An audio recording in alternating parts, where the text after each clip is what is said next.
Good evening po sa Pilipinas at yung nasa man po tayo ng dako ng mundo. Una po ay isang mapagpalang araw po sa lahat. God bless you everyone. Maraming salamat po Coach Marcos Divine sa inyong very powerful, inspiring, energetic presentation po. Truly, I would say the more I listen, the more I watch, the more I learn po talaga.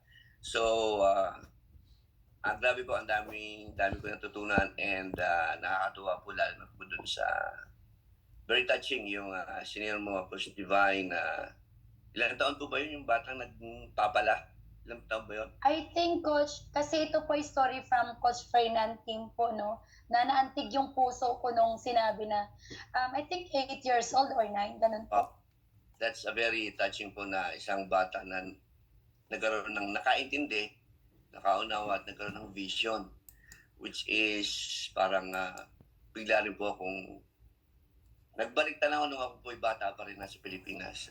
Kami naman po ay mahirap din lang ang buhay. Ang tatay ko po isang pangkaraniwang pulis lamang po. Isang housewife lang po ang aking mother. So, wala po kayong magkakapatid. At talagang pinagsikapan lang po makapag-aaral mga kapatid. And then ako po yung bunso na pinagtulungan din lamang po ng mga kapatid na magpag-aaral po ng kolehiyo sa Manila. Taga Mindoro po ako, taga Bacoor, taga Mindoro. So ako sa amin po magkakapatid, ako lang po yung nakapag-Manila, nakapag-aaral po ng, humbly speaking, nakapag-engineering po sa Adamson. And pinalad po makapag-abroad, makapag-Saudi. Maribalik ko na po nung bata po ako, talagang nasa ako rin nagtitinda ng ice candy sa kalsada, nagtitinda na kung ano-ano nung bata kasi mahirap nga lang po kami. Pero dahil nga po may pangarap, sunatin po ako ng Saudi, sa habag po ng Panginoon, nakarating po ng Amerika, pinayayaan po ng Panginoon ng asawa at 2 anak. So, dahil nga po, tulad nga po sabi ni Coach Mark, kapag may pangarap ka, may mararating ka kapag may vision ka sa sarili mo. So dito po sa Live God, nakita ko po na grabe po ang ginagawa at gagawin ng Live God sa mga tao kasi bilang testimony ko nga po ay okay naman po kami dito sa awa ng Panginoon. Si Mrs. po ay isang nurse. Ako naman po ay nasa engineering department po dito as automation maintenance technician. So okay naman po kami. Ang aming pangalan na babae ay nagna-nursing din po ngayon. Nag-aaral po ng finance and business yung pangalawa naming anak na si Elijah. So 23 and 22 years old na po sila. Pero nakita po namin na sa kabila po na marami na experience ni Mrs. sa multi-level marketing, talagang marami na po kami na sayang na pera, na sayang na effort, na kunti-kunti lang po kinikita. Kaya nagpapasalamat po ako marami kay Coach Sal dahil magkatrabaho po kami. 3 to 4 times po akong in-approach ni Coach Sal. Nung una, approach na sabi ko, Brad, maraming salamat sa pag-invite mo, pero tapos na kami ni Mrs. Kasi nag-agree na po kami ni Mrs. na never na po kami mag-multi-level marketing. Ayaw na po namin networking kasi talagang marami na po kami nasayang na pera. Kung hindi mo sa pag-ano, kung sa pesos po ay milyon-milyon na po ang naubos namin pera sa multi-level. Kaya umayaw na po kami. Pero salamat po kay Coach Sal na he's very persistent, very professional. For the third or fourth time niya ako na-approach, nakuha niya po yung attention ko. Kaya sabi nga po ni Coach Sal, pag no sila, hindi ibig sabihin no sila. Okay? May time po sila. Kaya I'm very thankful po kay Coach Sal. So, nung apat na approach niya siguro sa akin, tingnan ko yung kanyang link kasi sabi ko, if you don't mind, kumikita, kung gusto ang pagkita mo dyan, sabi ko sa kanya. Sabi niya, oh Brad, nag-average na ako 3 to 4,000 dollars just paying $10 a month. Ako, ha? Totoo ba yan? Oo. Sige, padala mo ulit yung link mo sa akin.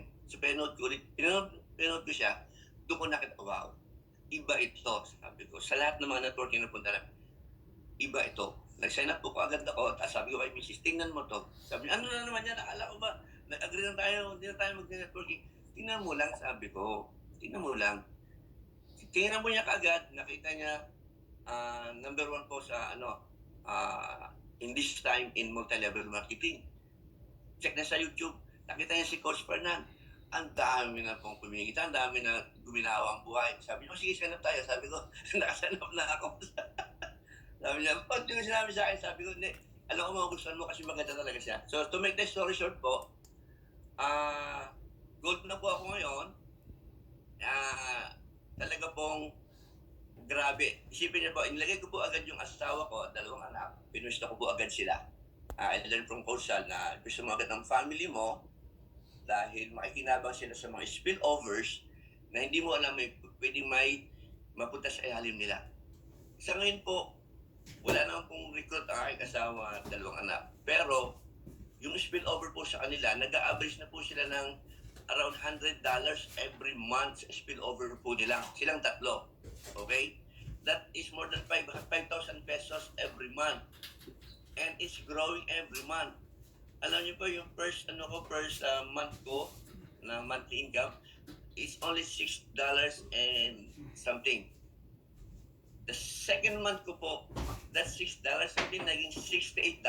So nag-times 10 Really? po siya. Talagang Yeah. lumalaki siya. How long Kaya can sabi I nga po record nung this? isang pastor po natin na Oh, it nag-share depends on how much room you got kung on your naka-receive thing. ka na 25 cents So when you finish sa monthly mo, recording that, lumubos I'll ka na upload ito. it Actually, somewhere for you. pinakamaliit mong marireceive Probably on ng your monthly YouTube. income.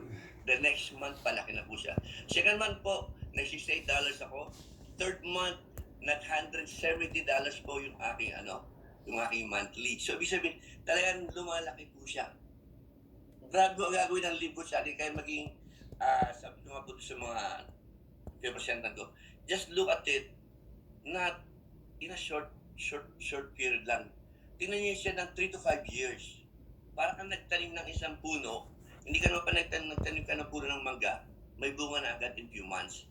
It takes time. Pero ito, grabe, panigurado to kasi it's been proven po sa maraming tao na napaka-galing ng Live Good. Wala na pong katulad ito. Kaya, tayo po ay mag-ano po tayo, GPS lang tayo, get in, plug in, stay in po.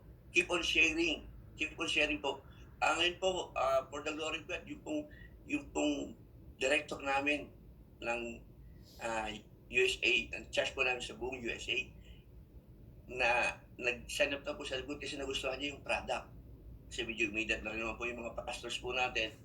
So gusto natin maging healthy po sila. So nagustuhan niya po yung product. And at the same time, sabi niya, bonus na lang po yung finances. Pero dating po talaga yung maging healthy tayo and then matulungan pa natin ang ating mga pamilya, ang church po natin, at marami po tayong matutulungan tao. Kaya huwag po kayong manghinap, may mga no. Sabi nga po ni Coach Dival, Coach Katie, yung no na yun, ibig sabihin malapit ka na sa yes. Okay? Bakit nakapag 5 kang no, 6 na no, mamaya pa 7, pa 8, pa 10, pa 10, mga yes na yan. Sabi nga lang, they are just watching us. Pag nakita nila talagang grabe na nga yan sa likod, sasabay na yung mga yan. Hindi pwedeng hindi sila sasabay. Kasi may iwan sila. So, yun lang po. Huwag po tayo manghina. Tuloy-tuloy lang po tayo. Gusto po natin ating pamilya. Time will come, makikinabang po silang lahat. Kaya, Coach Marcos Divine, thank you very much for your powerful presentation. Grabe po talaga. Happy birthday. Live good. See you at the top. Thank you po. Awesome sharing, Coach.